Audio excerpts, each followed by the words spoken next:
जिंदाबाद जिंदाबाद जिंदाबाद, ललती देवी जिंदाबाद जिंदाबाद जिंदाबाद, आपका नेता कैसा हो, ललती देवी कैसा हो। रामधिनैया यादव के विजयी बनैहा ए जी, रामधिनैया यादव के विजयी बनैहा चाची, विजयी बनैहा। ललती देवी के अबकी मुखिया बनैहा। गोंद बीघा पंचायत से इनका के जीतैहा।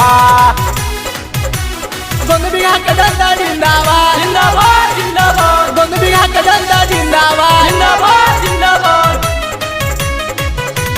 ललती देवी जिंदाबाद जिंदाबाद जिंदाबाद, रामधन यादव जिंदाबाद जिंदाबाद जिंदाबाद।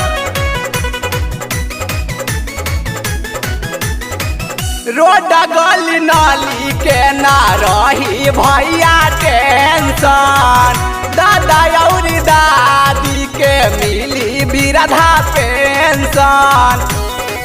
भैया हो सुन लो, रोड गली नाली के ना रही भैया टेंशन, दादा और दादी के मिली वृद्धा पेंशन। है बतिया गाँवा में सबके बतैहा चाची हो, है बतिया गाँवा में सबके बतैहा चाची, सबके बतैहा। ललती देवी के अबकी मुखिया बनैहा। गोंद बीघा पंचायत से इनका के जीतैहा। रामधन यादव जिंदाबाद जिंदाबाद जिंदाबाद, ललती देवी जिंदाबाद जिंदाबाद जिंदाबाद, आपका नेता कैसा हो, ललती देवी कैसा हो। Nalanda recording studio Bihar Sharif.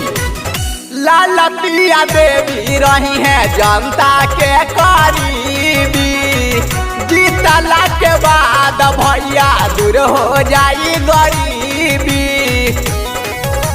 सुन ललतिया देवी रही है जनता के करीबी, जीतला के बाद भैया दूर हो जाई गरीबी।